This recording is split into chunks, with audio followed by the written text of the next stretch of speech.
Okay, I'll try and keep this video nice and short. This is another one of these videos on advanced photography concepts relating to specific fields of photography, and this time we're looking at street photography. So street photography is also known as candid photography, and this is photographs of people and humanity in like a real and unposed moment. It tells a story of a place or a person and what's happening in that moment. So street photography doesn't have to be on a street or of a person. It's just like photography of something in the moment at a location. Just candid, unplanned, unposed, unprepared, just in the moment photograph of life and depicting life and telling a story about a place or a person or something to do with life in that location. So as a street photographer, your goal is not just to take a pretty picture of a person or a place, but to tell the story of that person or the place.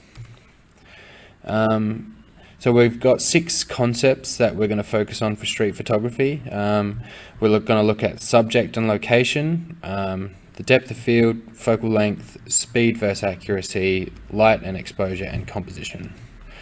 So subject and location. So the most important part about street photography is that you're telling a story, and you're telling the story about a subject or a location.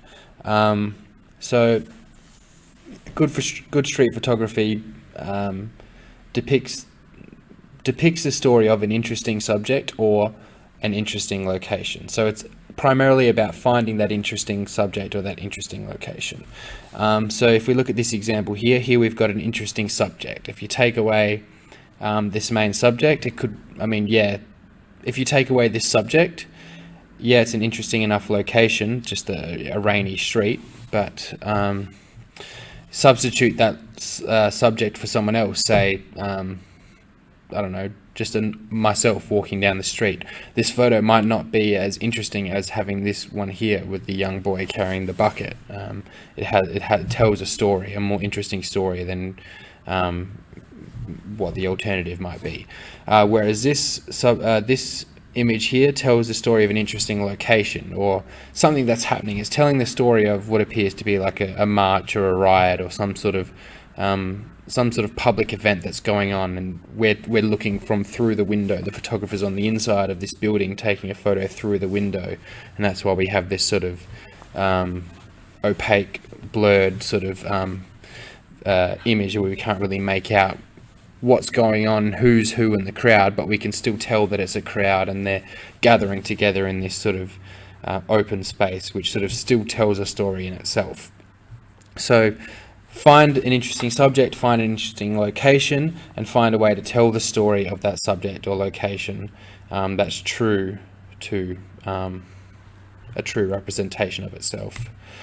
Depth of field is something that needs to be considered in street photography. On a basic level, you can take photographs using a shallow depth of field, like this one here, where the viewer's focus is primarily on the subject, or you can use a large depth of field where the viewer's sorry, let me take that back. So a shallow depth of field where the viewer, myself, say I'm looking at this photograph, my eyes are drawn directly to this subject. I'm told that the subject is the most important thing and my eyes are drawn directly towards it, and I'm not distracted by what else is happening in the image.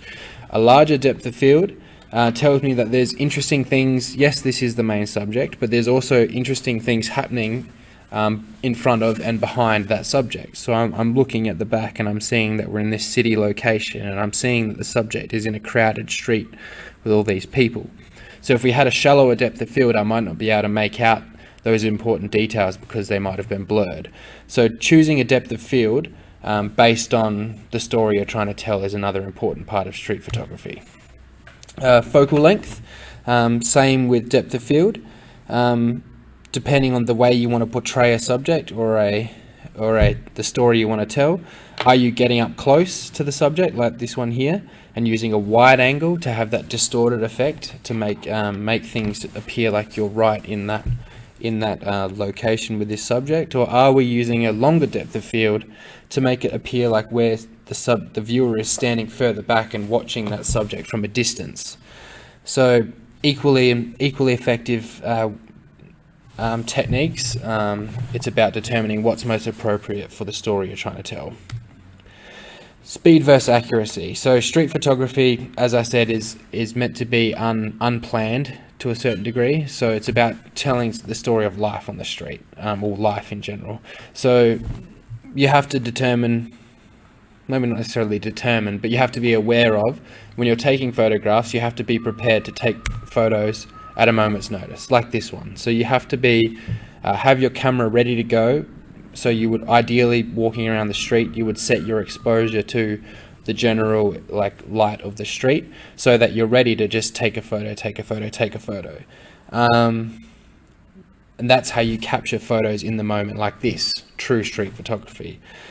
But also there are times when you might be able to talk to your subject and ask them to pose for you and ask them for their permission to take their photo. And in that case, the subject might be willing to stand there for 10 minutes and let you take photo after photo after photo until you can get that perfect one, like this one here.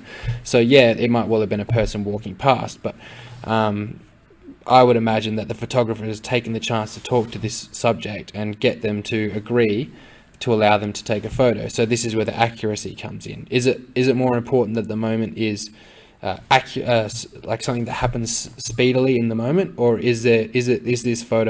will this photo benefit more from accuracy, taking the time to set them up and pose them how you want them and get the right depth of field, etc. So ideally be prepared for speed, but don't be afraid to ask people for their permission to take photos with accuracy. Light and exposure. Again, with that being prepared for being able to take photos in the moment, that's where a street photographer needs to consider the light and the exposure of an image. So you should be constantly aware when you're walking around doing street photography of where the light is, where the shadows are, where the dark spots are in the frame, so that when you are about to take a photograph, you know, okay, there's light coming from this source, how about I turn this way a little bit so that there's no direct sun flares coming into the camera. So it's just about always having that general awareness of where the sun is, where the lights on the street are, which way the shadows are going, and then having that constant. This takes practice and takes time, but the more you do it, the more you become prepared to just pick up your camera and take a photo, because you know which way the light's coming from, or where the reflections are aiming, or which way the shadows are pointing. So just having that constant awareness of the light and the shadows, and then having your camera exposure set, preset, as I said in the last slide, to accommodate for that. So are you using a slow shutter speed because you want to get blurred motion and that sort of thing? So having an awareness of the scene you're in and where the light is and that sort of thing, and having that displayed in the way you set up your exposure. And the last one is composition. So again, just having that constant awareness of where you are and what's around you, and how you're constantly analyzing, how can I create a composition out of this place that I'm in? Okay, so right now I'm standing under a bridge. Okay, that can create a leading lines effect. Oh, okay, look at this interesting shadow that's coming through the cracks in the buildings. That creates a nice framing effect. So when a person walks past, I can take a photo with framing and that sort of thing. So being constantly aware of what's going on around you, and then how you can compose an image based on an interesting location. So these are obviously location dependent images. And then finally, never forget rule of thirds. So, if you can't find an interesting leading lines or framing or repetition or any of these other sort of composition techniques, you can always just fall back on rule of thirds, and it's tried and tested and true and creates good images. So those are the 6 main concepts that I think are important to street photography. I'll go through them again quickly. So we've got street, subject and location. So remembering that determining whether it's the subject or the location that's the most important part of your image, and then working out how to tell the story of that subject or location. You might want to determine, in order to tell the story of that subject or location, you might want to decide whether or not it's important to have a large depth of field or a shallow depth of field. Again, with the focal length, you might want to have a wide angle focal length, or have a telephoto focal length, a longer focal length, and zoom in from a distance. Is your image going to benefit? Is your image one that determines on being taken quickly, speed in the moment, or will it benefit from you coming back and taking the time to ask for permission to set up the photo and prepare one like this? Light and exposure, being constantly aware of the light sources and how they're creating shadows and effects in the image, and how you can compose an image based on the light that's around you and in the scene. Composition, same with the lighting, being aware of elements in the area that you're in, and working out, constantly being aware of how you can compose an image based on where you are, so that at the moment's notice, when you do need to compose that image, when something happens, you're able to do so.